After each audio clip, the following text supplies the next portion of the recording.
Hey, everybody. Welcome to another episode of the Businessology Show, and sponsored by Blummer CPAs, our firm. And we bring great guests to teach agencies how to do things better, how to grow firms, and how to grow their agencies and things like that. And I've never had a guest that's going to teach us and talk about data analytics and research. So I've got Rich Groom. He is CEO of Sparks Research. So he's been doing this for 26 years with Sparks Research, and just does all kind of stuff we're going to be learning about. So he's conducted research for over 75 companies in more than 15 business verticals in all different kind of industries. So we're going to learn a lot. We're going to nerd out on some research and data and statistics. So Rich, thanks for coming on the show. I appreciate you inviting me. Thank you so much. This is very cool. I think so. Yeah. So we're we help agencies try to figure out how to do what they do, and you've worked with agencies, so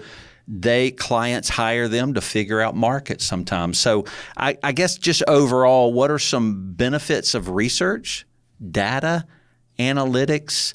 I don't understand that world that much. So, and maybe not only just for agencies, but you do it for huge companies too. Yes. So what is the value of data, or summarizing it in some way? Basically, the data and data analysis, analytics and the like help you inform your decision-making, tie into strategy. So you can kind of tie in anything from consumer behavior, perception, awareness, satisfaction, anything in regards to an environment where you have clients, and there could be anything from how are we perceived in the marketplace that we operate to maybe some of the aspects of offerings that we have for our clients and those that use us. And it basically helps them understand what things are perhaps doing well and where are some areas that they need to improve. And, our job is to tell a kind truth. And it's important because sometimes we tell things that, these companies would be not exactly happy to hear. I mean, sometimes not all news is great. And so you do have to do that, and that's our job. I have no bias. We're out there. We're being hired to obviously collect data, analyze that data, and tell you the story that we see, but there are no underlying agendas there. Okay. Now, what's your background? Like, what did you get a degree in? Was it something like this? No, it's so funny you guys said. I was math science originally. Well, that would match. It does match. Okay. And then years ago, when I went to Clemson, I did not understand programming in Fortran and some of the other things. Just forget it, databases. So I ended up migrating towards business with a finance concentration. And then had no idea that I was going to be doing this. Just like in life, you take journeys and you just you take the path. And I worked for IBM for a couple years down in Atlanta, and it was more financial-based lending is what I was doing. And what was so interesting is that a counterpart at IBM's father-in-law was the founder of this company. I always had a desire to work in a small business area. I didn't dislike IBM. IBM was great, but I always thought that being in a small business would be even more challenging and impactful and rewarding. And the irony of all ironies is this location was in Clemson, South Carolina. So Clemson is not exactly where a lot of businesses would be. And so got to know the business through that, and from that aspect, learn more about everything from the front to the middle to the end. And I do the analysis at times, but really I have a team that does that. But I have seen it all. I have many a story and many things that I've seen in businesses and how they view it and things of that nature. Yeah, cool. So you were telling me before we started recording, you were on a call, like you do work all over the world, not just the U.S. At times we do, yes. Okay. You were on a call with who? Just a bunch of people from all over the world? It was France, Singapore, Mexico, Chicago, and Clemson. Well, what are you doing when you're gathering these teams? Like, let's say you're working for, let's say, Bank of America. I don't know. Say that's a client. That could be some kind of client of yours, right? They're that large. So are you working with their data teams, helping them? If you're working for a big Fortune 500 client, what teams are you serving? What are you trying to do for a company, say Bank of America? Could be a million things, I know. But. It is. And so they have So the world of data science has migrated to true data. There's so much data that's being collected with online or with the portals and the like. Yeah. So then there are larger companies have actually marketing research divisions or groups, if you will. That's who you're working with. That is normally who I work with. And it's to the point where they're working, I would like to say that we're a subset of marketing. Okay. In the end, marketing research, well, it's marketing. Cool. So it is in regards to what they need to do to market what they're doing as a company. But within that, there are different disciplines. So it could be satisfaction. It could be the brand health. It could be new product development. It could be, there's so many litanies and areas within, so it can get complicated, but it's usually the marketing research team comes to me with objectives from an internal group. So I usually call them internal clients. So that group, the marketing research team, is really my true client. And then we identify, what do you need to know? How do we need to find out what you need to know? And from that, your objectives are what, and we're going to answer what. What are our hypotheses? Do you have any other data to support your hypotheses? And where can we fill in the gaps? And then ultimately, our data and analysis at the back end should help start to paint a better picture so that they can make better informed decisions on the directions that they're going. And so like any client that I get, they come to me generally and go, here's what I think we need you to do for us. And if we're a great professional, we can help them go, actually, it's probably not exactly what you're thinking.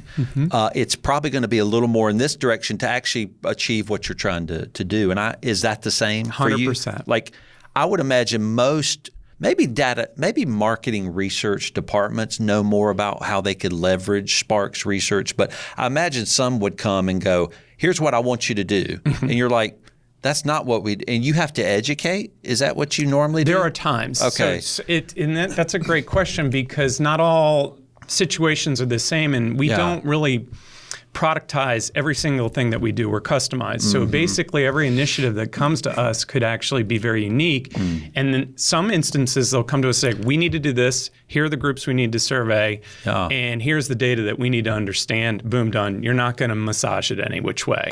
Other times, individuals or companies come to us and say, we have not a situation, but we have a problem. There's some areas that we're just intrigued about. How would you go about this? Where could we align? What could we do with your company to help us then go further? And then usually in the proposal side, that's when we start to opine on, here are some directions, here are some areas that we think that could be very, very beneficial, of which then they can react and say, yes here, yes to all of them, no to all of them, what have you.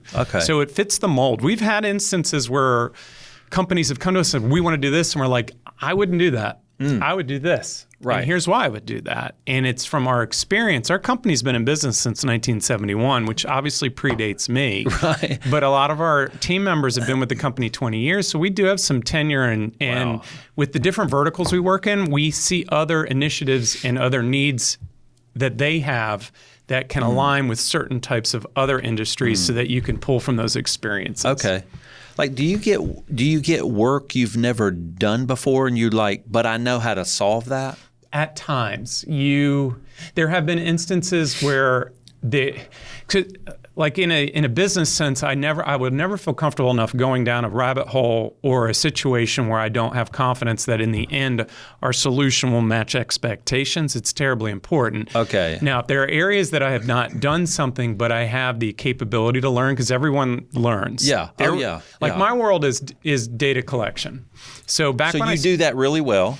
But there's different ways to do it. There are. And so back when we started, I started in 97. Online surveys and websites and email was not a thing. It's true. So everything we did was telephone. And mail. You can send out mail. And we send out mail surveys. So you can still send out mail surveys. That's a trip. So then there was a time where, this online aspect is going to be important. Maybe we should learn. Well, you learn. And there's a lot of similarities from telephone, but then there are some differences on the online side. And then from that, the technology is just blown up. I mean, you can create digital. There's a neat company that has these situations where they'll show true product shelving units with price points. And then the individuals can get on their phone, but I'd rather it be an iPad or a laptop. Yeah. And hey, you need to go buy something. Let's say it's a cleaner, and you have Lysol, and you have Clorox, and you have other brands, and you have other packaging and messaging. You have the price points. And you can have them in a live situation, and you can kind of watch where they look and point their cursor and dig deeper and blow the screen up. And then ultimately, when they make the decision, define what it is that made them make that decision. What was it? Was it something that was appealing on the packaging, or was it a pricing decision? And then you can ultimately, when you aggregate and get hundreds of surveys, then you can kind of see themes. Trends. Themes, and then you could say more people are doing this. And then it could be even as much as men, women, married, single, children, no children, income, education. You can chop it up any way you want. Well, okay, I want to know how you do this. So, all right, so I don't know. There's probably 1,000 ways you can, because I want to ask you, how do you get data? Okay. Great question. If somebody wants to find everybody that's on Social Security in a town, the capital of Indiana, can you do that? You can. So then, how do you do that? All right. So in my world, there are companies, and there are multiple companies that do this. There's something called online panels. Okay. And so what these companies have done is they have created assets, which are you, your neighbor, your brother, your sister, anybody, by having those individuals on board. Okay. And you basically tell a little bit about yourself. Okay. And so what they're doing is they're bringing you into their world per se, and they're capturing, all right, I have 2 dogs, I'm married, I have 3 cars, I love to dirt bike, we have a second house, I travel to Europe every single year, I love Coke, I don't smoke. Right. All right, you can see the litany of... They're filling out a panel, basically a panel. Okay. So then I would go to these companies and say, I'm going to be controlling what it is that I want to do for the client. What is it I want to understand? They're the ones holding that the linchpin, which is how do I get in front of the Social Security respondents in Indiana, capital of Indiana, and then they can zero in, because they have millions upon millions of, and it's global, but I do mainly United States. We have done some global initiatives. Yeah.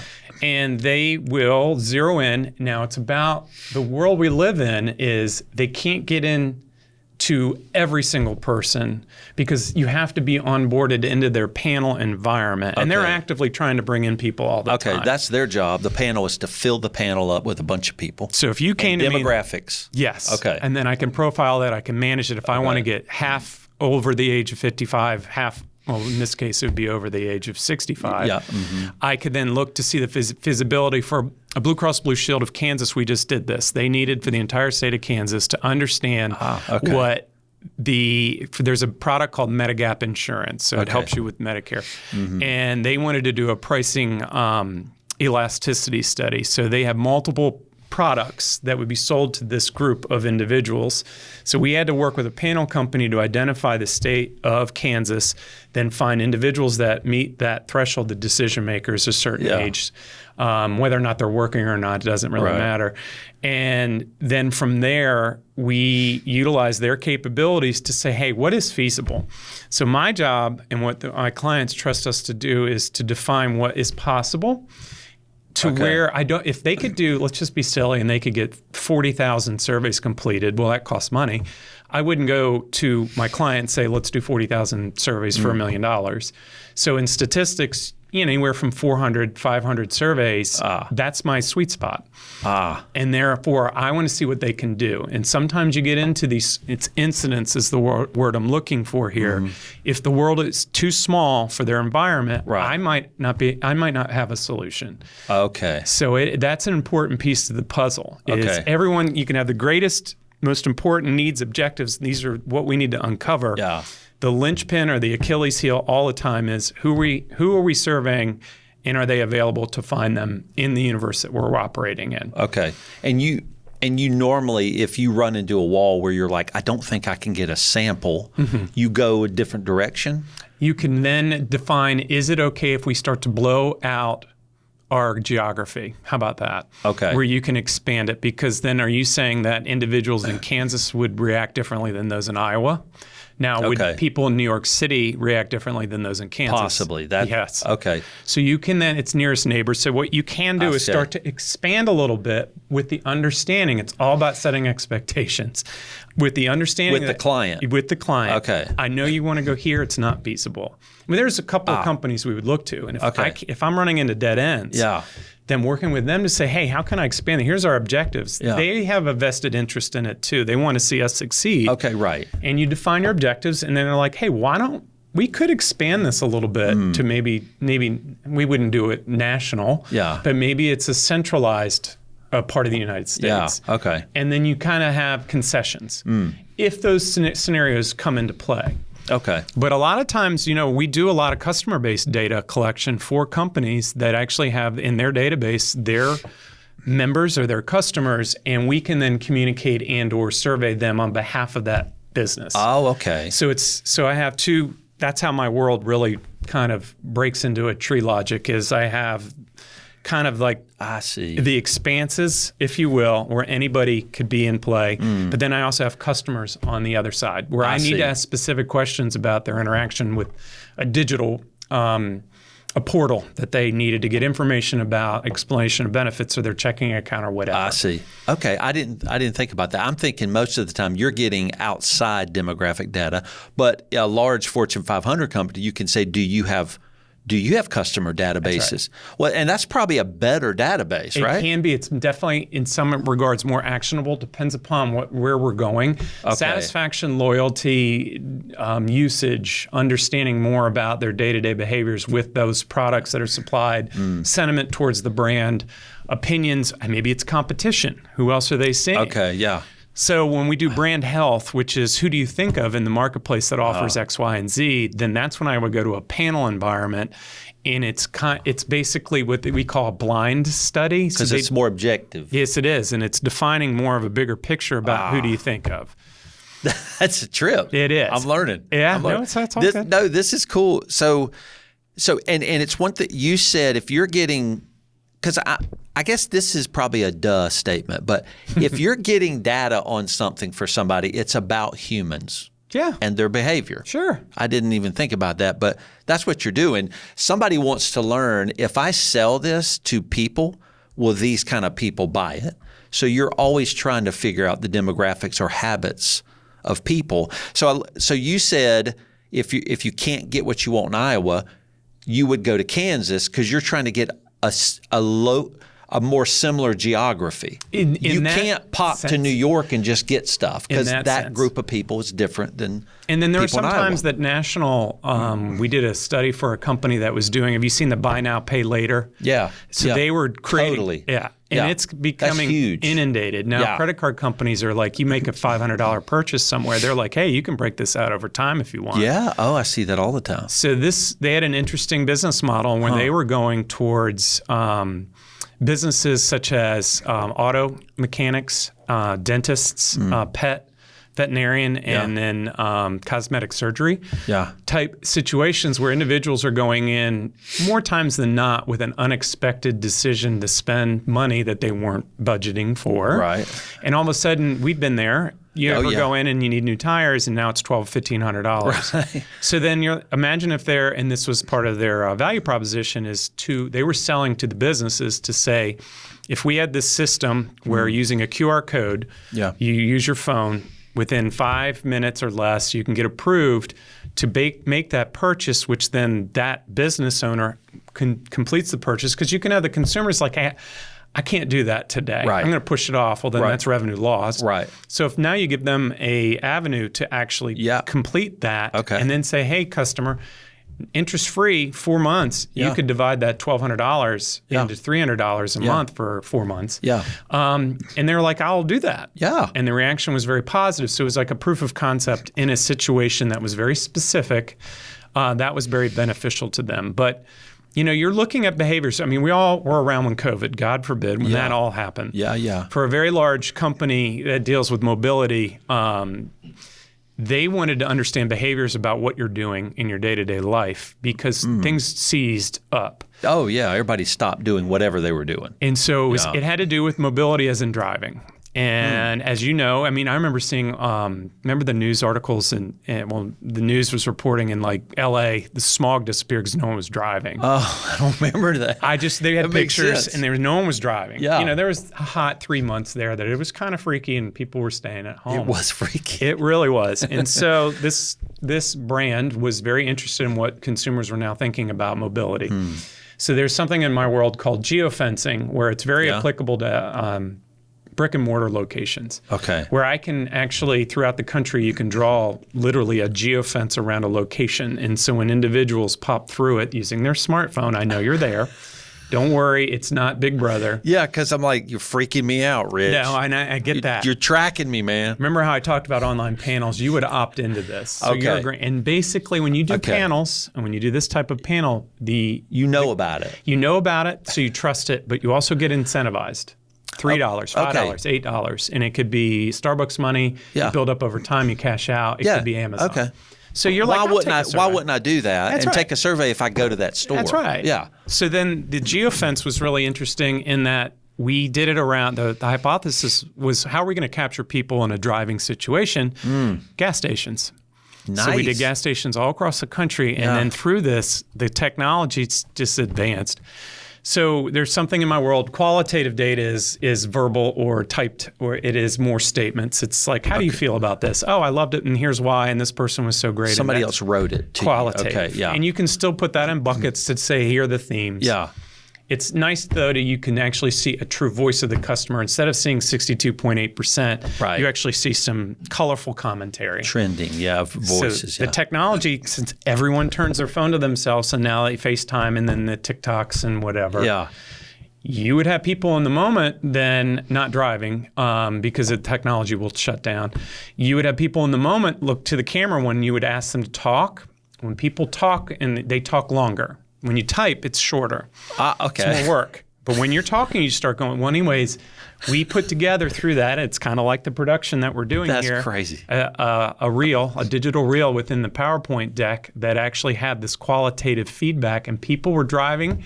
The main thrust was to get out of the house and to explore, and then they were doing things where they were experiencing areas outside of where they lived and passed by forever. And maybe it was more park-based, more getting outside. And they would talk about it. And then in the video, you can see inflections of smiling and their facial aspects. Whereas just a comment, you don't really have any feel. I see. And so it was very impactful in the final output because, yes, we did have quantitative percentages here, there, and the other. When people could then see an actual digital outtake of what individuals all over were saying. Very impactful. That is okay. So I'm going to say this back to you to make sure I get what somebody came to you and said, figure this out. I want to know about driving habits or whatever. Mm-hmm. And you had to create the geofence. Well, first of all, you had to think, how am I going to get the data? You thought geofencing would do it. Where would I geofence? That's right. And then with the relationships we have, you basically figure out, I have an idea, and then you go through that idea and be like, well, mobility, you need gas. Well, of course, you're an electric vehicle driver, you're not, but for the most part, you are. Yeah. You need gas. We can get that around with our partner. Again, I'm using them to find those individuals. I create the survey in conjunction with my partner or my client. Right. We then we collect that data, analyze it, put together the story. And so it was our thought to do it. And it was... You thought Sparks Research, you and your team... And the client, because we could have several ideas, and this one was the one that we thought would be the most actionable and had a neat story to tell. And that resonated. And they said, I think you're onto something. Let's do that. I think it would be very interesting because... That is cool. Yeah, it ended up being one of the more fun aspects of something that we've done. Because sometimes, we're doing, people have seen them all the time. You stay at a hotel, that's called episodic. So there's episodic research when you have an episode or an instance where you've interacted. So in my world, the closer you can get to that instance, the better the data collection, the more specific you are. Okay. If I waited a month after you visited that hotel and said, you give me generalities, I see. So okay. episodic, that's why hotel emails pop up like, hey, you stayed at a Marriott yesterday. Okay. Tell us how it went. As close to the episode as possible. So there's episodic, and then there's slice in time where you're just catching somebody. You're just like, think about going to the grocery store. It doesn't even matter when. What do you think? What do you go there for more? So there's episodic, and then there's non-episodic. That's cool. This is so cool. This is fascinating. I like it. So I have plenty of stories. Yeah. So, I would have thought data and analytics is very, let me go type in my computer and I'll give you a big list of stuff. It sounds very collaborative. You have to go, well, client, could we do this? Could we do this? Then you go to the panel provider or your technology provider and you go, they want to do this. Could we do it this way? And they say no. Well, could you do it this way? It sounds like you guys are collaborating a lot, trying to solve the problem of how you'll gather the data. I like how you phrase that, solve the problem. So then that's what you're doing. We basically do. And so in our time, we've been working with some of these brands, and they're big brands for 25, 35 years. Okay. So I've known some people my entire career, 26 years. That's wild. So it's trust. So in the end of the day, trust is a huge component. And ultimately they come, and in some instances, it is pretty specific as to this is what I want to do, and this is an obvious way of how I'm going to do it. Yeah. A lot of the times they don't come to us and be like, I have no idea how to do this. How would you do it? So there are instances where they could come in and say, hey, this is a phenomenon, or this is something that we're interested in uncovering a little bit more. How would you go? And then you put your mindset in their shoes and say, knowing that I know the space of marketing research and to collect data, what would I do and how would I approach it? And then you basically collaborate as to, this is our take, this is our path, this is what we think, this is the benefits of it. What do you think? And then if we align, then you move forward and then you start to build out your plan of attack. And what the client doesn't have is the technical ability of where to get the data. Some do. Not all do. Well, so large companies with data research departments would know some of that, maybe. Sometimes, yes. Okay.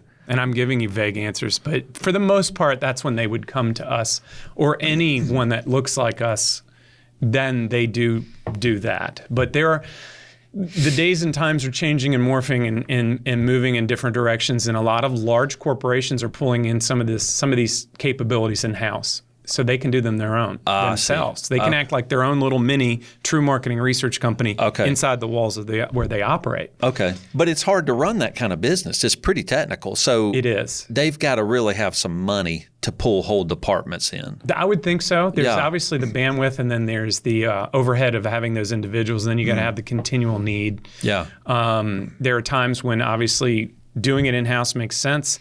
Then there are times when moving with a client like us or a partner like us maybe would make more sense. Yeah. So that's what's so interesting is there are multiple different levels of where things can land. Yeah. And so there are certain areas that can repeat and stay more or less the same. A lot of customer satisfaction tracking, meaning ongoing every month you're doing it. Here's your scorecard. Here's how things are trending. Okay. It's important. And there's a lot of terminology people use. NPS, which is the Net Promoter Score. It's loyalty. Yeah. And things are shifting to customer ease. How easy is it for you to interact and or to get what you need? Yeah. Satisfaction. Things of those nature, things like that tend to have a life on the shelf that exists. There's always those programs. And then you have tactical needs that come in and come up. Right. And I would think a large company with their own marketing research department, they may not be as objective as hiring you because you have no bias towards any brand. That's a very good point. So would you ever pitch, y'all are going to tend to want to interpret data in a certain way for your board or your shareholders. We cannot do that. There's value because internally, if internal groups are doing or leading the charge, some could then at the end kind of question it perhaps. They're not saying that what they did is they fabricated it, but they're a little bit more vested. So when you have an outside firm such as ourselves in a professional manner, we sometimes have to tell bad news where things aren't exactly rosy. Yeah. And that's kind of where our role fits. Yeah. And since we are an unbiased participant, we can tell you what our observations and what the data is telling us. Yeah. Okay. So I'm hearing a few different ways you do your work. So this upfront problem solving. You do collaboratively, sometimes with a client, your provider.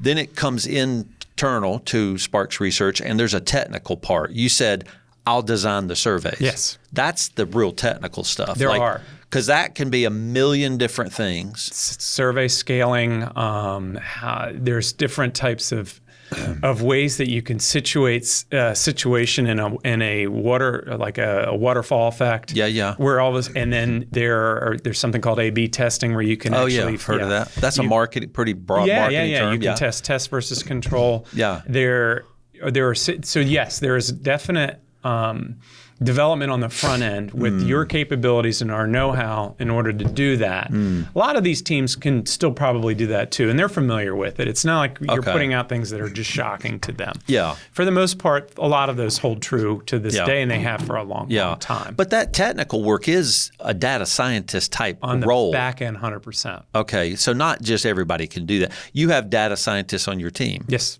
Like, is that the only people who are there engineers or good question. Scientists? No engineers. Okay. Data analysts. Okay. So it's basically taking your data and then cutting it in multitudes of ways. Learning how to do it. And looking for significant differences between some groups to other. And then when you get into the more analytics, there are these other aspects and protocols that you can do that even go deeper than that. And that's when things can get really complex. Okay. And you do that? We do. Okay. Do you like one of those more than the bigger ticket items tend to be more on the analytics side. If you need to do product testing, concept testing, pricing elasticity, there are some heavy-duty math and statistics that go behind it. A lot of economics and all that stuff. Very much so. Okay. So you could see where growth is, where inflection points happen, where drop-offs will happen, certain groups versus others based on stimuli. Yeah. And there's some run-of-the-mill things that are more simplistic, and then there are some areas that are a little bit more complex. More complex means more money. Okay, yeah, because it's more people power you put towards gathering the data. It is, so and then it just costs more. And it's the knowledge ability that they have. Okay. My team. Okay, because you have team that have been PhDs. there. Yeah. Okay. So they cost more money. They do. Because they're smarter and they can give you more data. And again, the right fit for the right opportunity, that's where then that discussion and or journey with that initiative would go. Yeah. Okay. So you're collaborating to solve the problem. You have this technical part. You interpret it. Do you do a slide deck and you go, we're going to show you what we found. Yep. You start talking to them about here's what that means. And they go, so they don't just get the PDF and know what it means, right? You have to talk through it? We do have to. In the world, it's changed over time. So when I first got there, I remember in the late 90s, we called it a data dump. It was like you would bury in by the pound. I mean, it was literally like a 150-page deck that has so much of this data, and that proved that you did what you said you were going to do. It's like tangible asset. Look good, yeah. It looks good. Yeah. Clients have moved away from that where it makes sense. Will executives and the decision makers, so you get your team, and they love the granularity. Your team members, the marketing research side of that fence, love the multiple pages. I see. Then you get into the executives, and it's an elevator pitch. So a lot of times we always have a one-pager within a 50, 60, 80, 100-page deck that is like, here are the top 5 things that are most important. Because the logic simply is this: you're on an elevator, the executive needs to make a decision, and they've got more things on their plate than so tell me the 5 takeaways, what I need to know. Yeah, because they're going to go spend money as a result of that. They could be making some big decisions. Point the marketing team this way. Yep. You're going to target in this way to these people at this episode or whatever. It's the most interesting side of what we do on the front end. It's you build out your plan of attack and your survey instrument, your methodologies and whatever. And it's once you pretty much get on the same page, it's simplistic. But then what we in my career have really kind of recognized is a lot of different brands have different styles and what that back end needs to be. And I think it's almost the hardest point. So some institutions or brands or clients of ours like to see things granular. They do. They like to see, they love details and they want to see more of it. Yeah. We just had a client the other day that it was something very high-end analytical. It was nothing small. It was a big initiative, had to do with intergenerational wealth. And it was about a new product, and it was called a conjoint exercise. They wanted 7 pages. That's it. That's all I want to see. But it was the back end technical to produce the data was complicated. Unbelievably so. Okay. There was a lot to it, but in the end, they needed it to float all the way up to the top. And here's 7 slides. That's all we have time for. And those slides were going to be impactful, but here it is, and this is the direction you go in. And that's part of, as the CEO, that's part of your ability is to summarize for an executive client. Or some of your team, because probably. We have to be aligned that way. Everyone has different styles of which they are used to seeing data. If you come flying in from my role and start to do things way too colorful or picturesque, because you can get from an ad agency side, color and graphics and That's right. and some don't want to see that. It clouds it and it makes it distracting, as crazy as that sounds. Now, some do love to see the color and maybe a little bit more imaginative versions of it with characters and whatever. You can do that too. Okay. Well, that makes sense. From a research analytics firm, I'm going to need to see some researchy looking stuff. I would think so. I want some charts, man, some tables and graphs. That's good stuff. In the end of the day, we don't want to bore people to death. And those in the industry tend to not be bored with the tables and the charts and the matrices and the like. But you do, ultimately, in the end of the day, you do have to have something that's readable and understandable by anybody that can pick it up that's has a vested interest will understand what you're saying. Okay, that's cool. So when you did this geofencing around gas stations, that's a trip. It is. It was neat. That's so cool.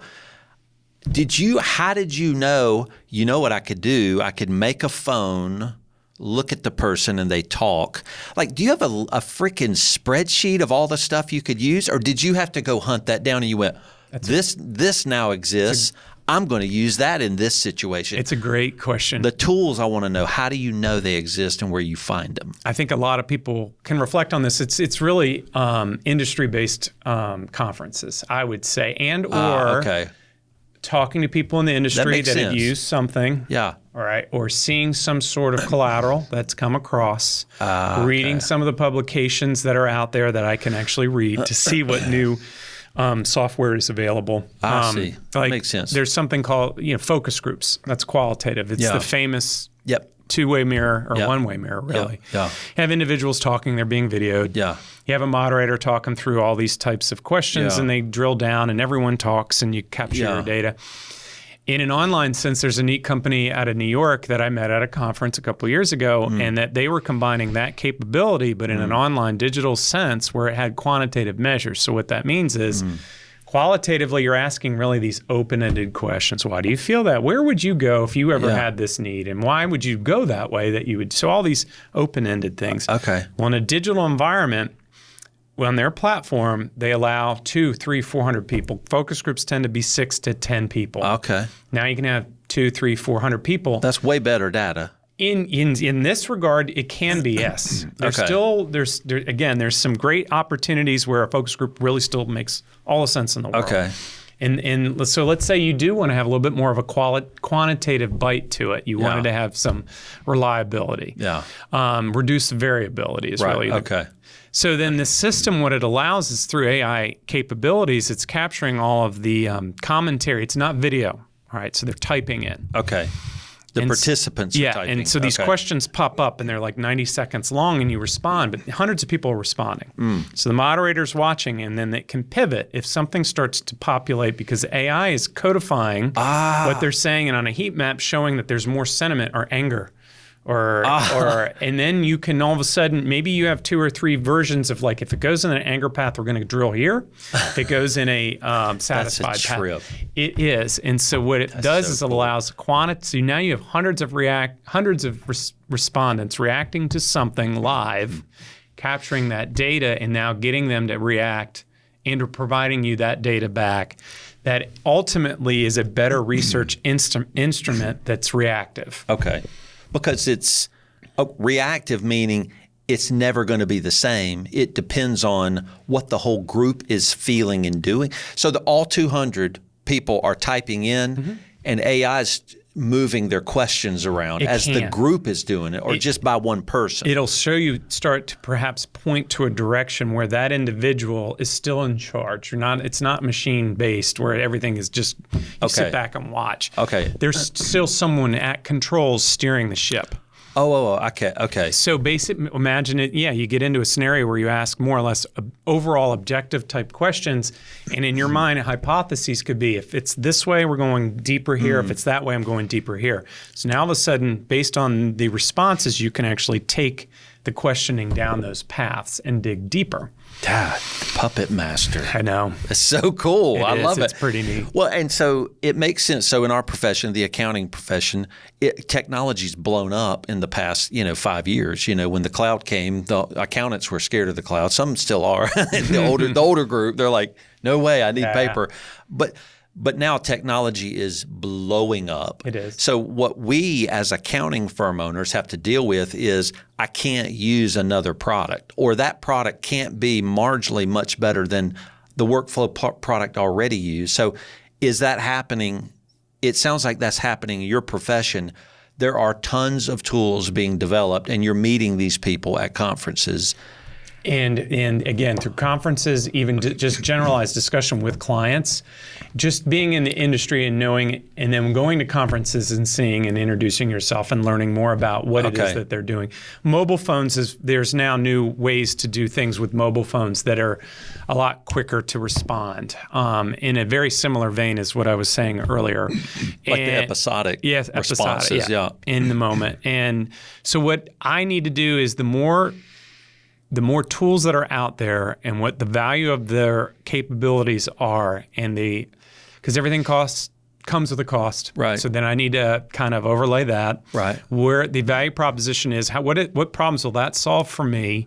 How can I utilize it? And in the end, what is this going to do for me / then for my clients? So the more of these tools I have at my disposal, the more I can react to many more situations than if I only said I only do telephone service. Remember I started that? Right. That world shrunk, and we still have our telephone capabilities. The spam calls that everyone gets on their mobile phones, everyone has them. But B2B, it actually is easy. People ignore emails in a B2B setting. If you actually call someone, because people don't do that as much anymore, you can actually do B2B based feed, because there are business-to-business clients all the time. And so if I only did telephone, well, then I am just shrinking my playing field. Okay. I've reduced it. But if I start to know about more of these capabilities, learn more about that, and some of these partners are trusted partners, and then what they do is in their space that I trust, they're developing and creating next gen versions of what it is that they're doing. And then I'm like, wow, now it's expanded even more. It's better. Like, again, the geofence stuff is going to get to the level, if it hasn't gotten there now, it's specific, probably tied to maybe larger retail organizations. Yeah. Imagine you go to Target, and then I know that you're in the laundry detergent aisle. That's crazy. Well, it's creepy, but it's crazy. And then imagine if I know you just exited that aisle, so I'm down to like feet, not like hundreds of feet. Yeah. And I'm like, all right, what brands popped out at you that you walked by? Oh, now you mentioned it. It was Tide, Cheer, Gain. Yeah. And it's just something that popped. They just hit a quick survey. But it pops up on their phone. They happen to do it. And then, but that is where, so that's an evolution. 4 years ago, I was aware of this geofence capability, and it's always reinventing itself. Well, and it probably wasn't as good the first time. Now it's like becoming incredibly precise. It can be, which is scary and useful. And because the precision you can sell to a client to go, I can get you that. And they're like, you can get me that? You're like, 20 years ago, I would have asked you if you said, I need to know what detergents individuals are shopping for when they go into a grocery store. Just leave it at grocery store because you can do it more. Then I would have to do a telephone or online survey and try to ask some questions to get to the point where I know that this person has actually done that. Well, with geofence, I can prove that they were there, and that's what needs. Then you have your proof, because then how do I know that this person isn't trying to get some money to just make up? I didn't think about that. Yeah. So if somebody's filling out a form, they're trying to get the dollar they want to fill 50 forms out the month so I can get $50 for my coffee. So you have to survey them to go, do you actually buy detergent? There are tricks that you can, and then if they miss questions per se, it just terminates. They don't know if they For what reason? The surveys, thank you for your time. It's over. You suck. Yeah. You are not the data we want. No, that's something we have to safeguard because, people can say anything that they want you to hear. Okay. And so you can't let that data come into bad data in is bad data back out. Okay. Yeah. Bad analysis analytics. So when do you have a call center? We do. When do you use call centers now? Like, don't call me, Rich. All right, so there's something called mixed mode research. So I mentioned satisfaction. All right, this is an anomaly that we've seen as of late. There are individuals that are more likely to do things online. And there are individuals that are more likely to do things on the telephone. Skews older for telephone. Older people, yeah, okay. Older are not going to do an online survey as much. It's changed. 20 years ago, definitely not. For sure. So mentioned satisfaction tracking every month for some certain brands, we're capturing the satisfaction, loyalty. What are they doing well? What aren't they doing well? I just shrunk it to a very simplistic vision. Well, online surveys, when individuals do that, it's called opt-in, and you're inviting them via an email, and then they got to click, and then the survey opens up, and then they start to do it. Okay. Telephone surveys catches you randomly whenever you're sitting there, usually after work or at home. Yeah. And individuals that do that, they're not doing much work. They're just answering. They're verbalizing. So online, individuals that take surveys tend to be a little bit more grumpy. When you get a survey on behalf of a brand, it's usually like, you know what, I am going to react to that because that last time it didn't go that well. Those people that are in the middle, they're like, things are all right. Okay. They're like, I don't have time for that. Telephone, anyways, our scores are showing a significant difference in telephone methodology data capture versus online. And what you do is you blend them. You weight the number of surveys, and every month you're doing a blended data capture to give a true representation. So it's not phone only. Nope. It's going to be phone and online data because of the lenses of the people that are generally taking them at the time that's a trip. And then, one could argue the best way to do it would be that online, telephone, and actually in person where you, as crazy as this sounds, you could actually knock on someone's door. Because there's going to be a household out there that doesn't have a mobile phone and doesn't have a home phone, and everything's in the mail. And mail too. You could do mail, you could do in person, you could do telephone, you could do online. That's probably, if you had to do it scientific for the absolute certainty of we're representing every single person. But then statistically, how many people that don't have a cell phone? Right. Probably incredibly few. Yeah. And if they don't, they're older. Yeah. And so how are you going to get in touch with them? Well, maybe it's a home phone. Right. Or and older people can do online surveys. I'm not pigeonholing. Yeah. So then you start to work with those averages to then identify how am I going to go to collect data to give a truly representational view of what it is that we were tasked to explore. Yeah.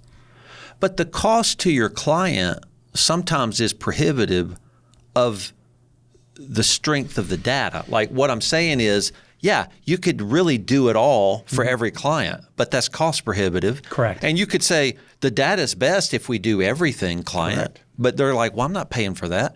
So extrapolate for me. You're a scientist, right? So are you having to figure out, well, this data is not as good, it's kind of crappy. It's all you can afford. I'm going to give you opinions based upon that.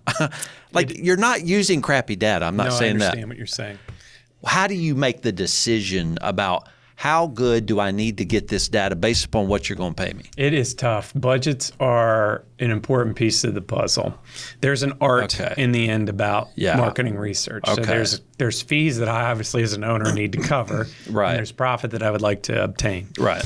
So there are different situations where budgets are prohibitive. So you could do what we call toe in the water research, where it's like, hey, we're not going to answer all your riddles, but at least this is some sort of directional information that can push you into a better comfort level for a full-on spend for another project later or something. Yeah. Okay. And that can happen because budgets do come into play.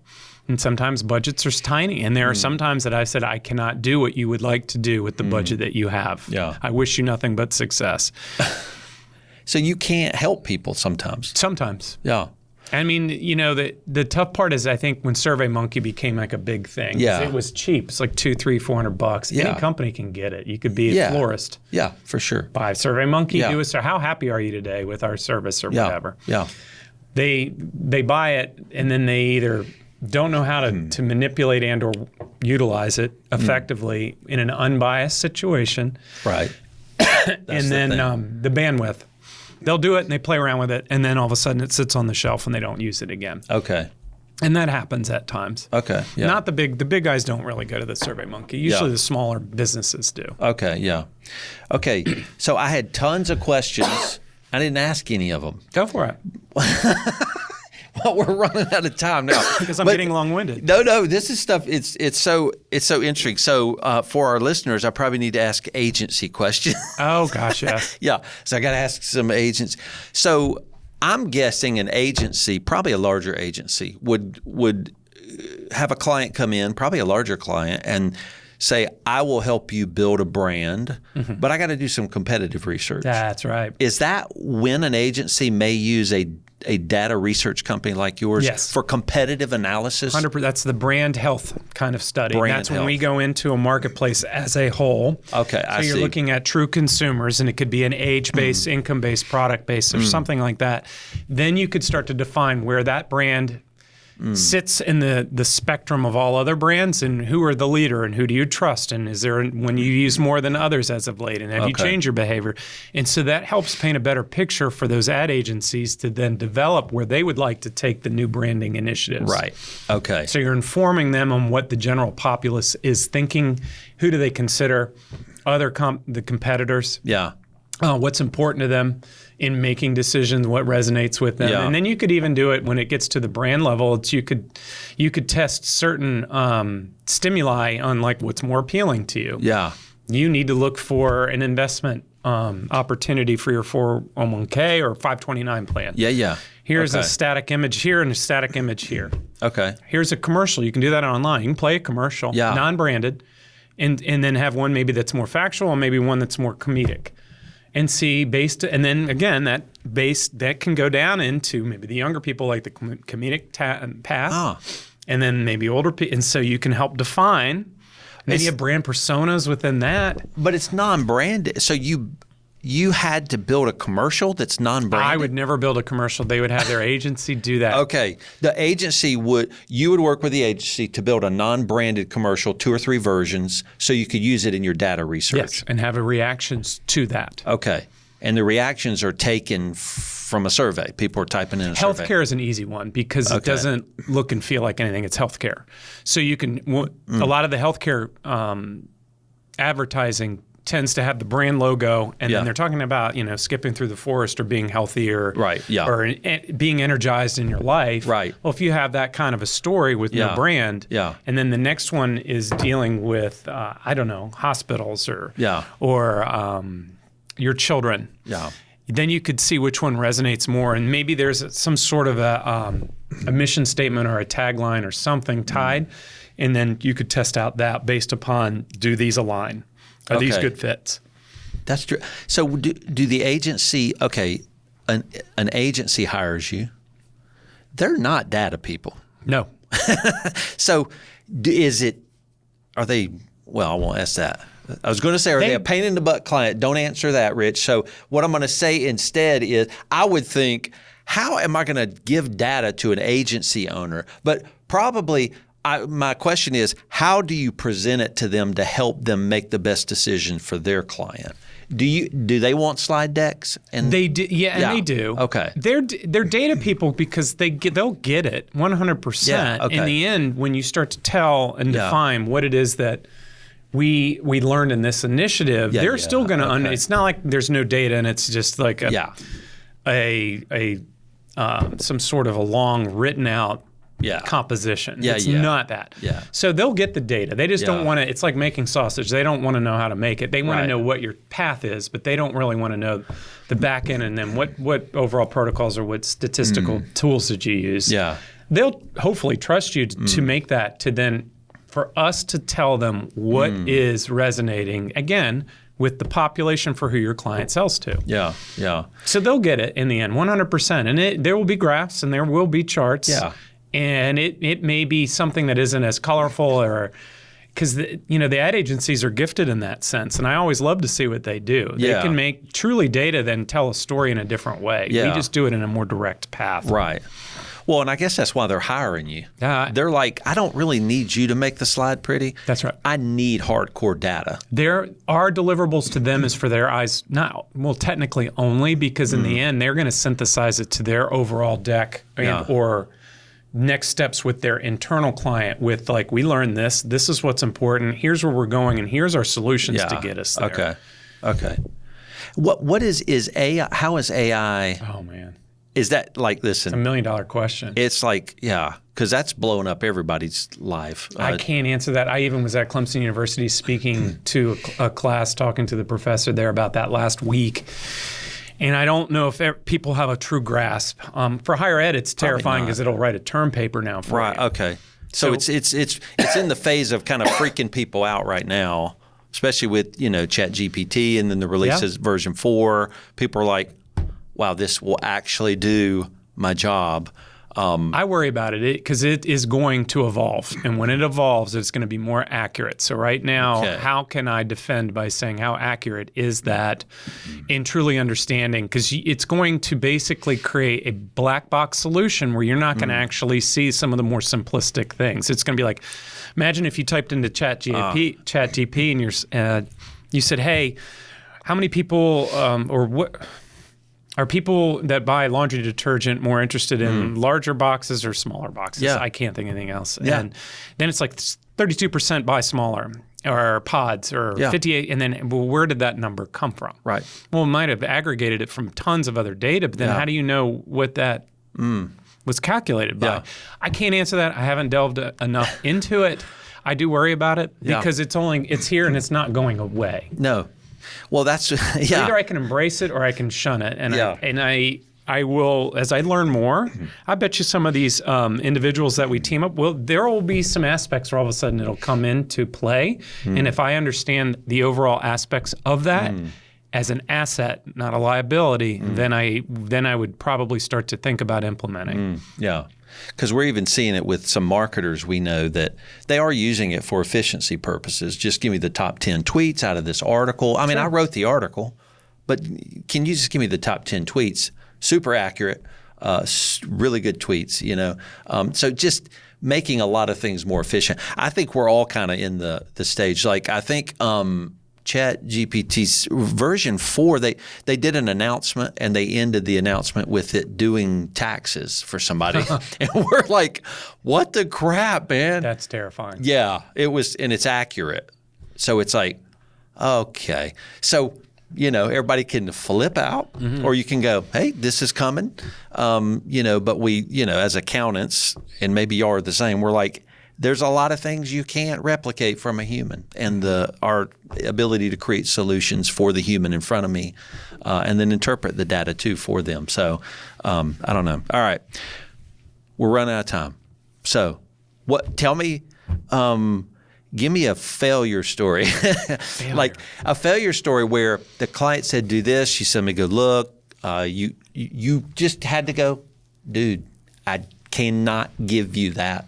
Here's your money back, or don't hire us. Good grief. I'm trying to think. Or something. Or maybe general places where you run into brick walls, maybe. You just can't solve things There was easily. A company that was an agency that was a B2B. Their client was B2B, and it had to do with IT professionals. Yeah. And it had to do with name branding around a new platform for this client, and they needed to obviously capture IT professionals' reactions to things. Yeah. IT professionals could care less about participating in any type of research like that. Wow. They do not care. They just don't care. Do they care? Sure, I'm sure some do. Okay. But gathering that information in a large enough sample size is tough. You might get like 30. Okay. When we explored the capability and possibility of doing it, where we went again, I told you 300, 400, 500 surveys. We didn't even come close. I mean, it's like 50, 55. I see. Okay. And then in the end, I came away with anything IT professional based, I'm probably going to steer clear of. Oh, wow. And I'm sure there are probably brands maybe that are out there that actually have a niche. And you know how they would create that niche is maybe they have a panel of IT professionals where they reciprocate by maybe their funding. hey, okay, Jason, join our panel. You're an IT whiz, and every month, I'm being silly, I'm going to pay you $100. You just do some surveys. Right, yeah. Maybe they get 7, 8, 10,000 people. Okay. And then that's an asset they have. Then all of a sudden I need to go to that company. Okay. Maybe that works. But that is something I'm like, no. We pulled our hair out and we're like, no, we're not interested anymore. Well, but you learn that over time as you go, I can't get data out of this certain sector of the economy. That can absolutely happen. Yeah. And so, well, that's cool. Rich, this is fascinating to me. Very cool. Yeah. I enjoyed it. To just dive into the guts of what does a research analytics company do? I had no idea. We work with some very, very smart people solving some interesting, complex problems. Yeah. Usually a lot of the times, and I've always told clients this, is that 8, 9 times out of 10 when we go in with their objectives, you're going to have your hypothesis around that. Yeah. So your clients are going to have a gut feeling what they think. Even though you're going to ask these questions, they're going to have a gut feeling of where things are going to probably land. Yeah. For the most part, it does. Okay. Very, very rarely do we come in and every single thing they're like, what? And they're shocked. Oh. Not at all. It's usually those 1, 2, 3, 4 nuggets that you find deeper within it that then they go, that is interesting. Now I'm thinking differently about something. So you're really kind of quantifying and confirming hypotheses and gut feelings. Okay. And then hopefully that added extra layer of, and that's interesting. Okay. That really is what can sell it, especially when it's very actionable and you're like, okay, all hands on deck. Check this out. Right. I didn't see that one coming. Okay. That's an aha moment. Aha moment's a good way to phrase it. So you do have those. Okay. And the value of you solidifying what they were thinking means they can spend money now more safely. Agreed. But they can be more tactical. Which is a big deal. They can be more absolutely more targeted. Yeah. The more targeted you are with the better return on that. Yeah. Absolutely. Yeah. Because they have only so much money they need to spend on this brand initiative to get the right people to buy the product. Yeah. Good stuff. Yeah, okay. man.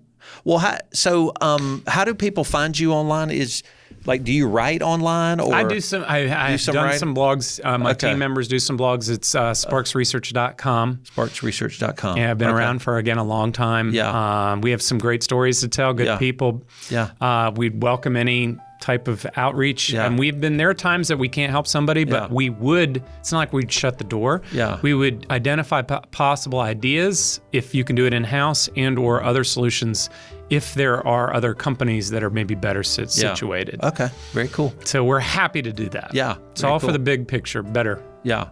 It's all for the better. Well, Rich, thanks for coming on the All right, Businessology show. This was a lot of fun. I appreciate it. Thanks, Jason. Thank you for having me. Thanks.